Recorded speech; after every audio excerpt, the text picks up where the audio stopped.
You ask Tiger to solve. This deals with linear equations with one unknown. The final result is x equals 7. Let's solve it step by step. Simplify the expression. Find the greatest common factor of the numerator and denominator.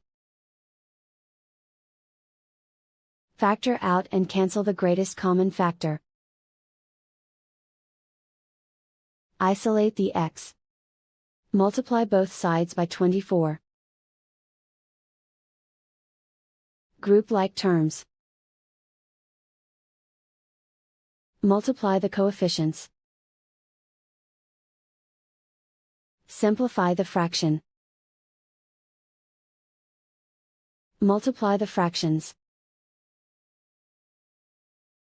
Simplify the arithmetic. And so the final result is x equals 7.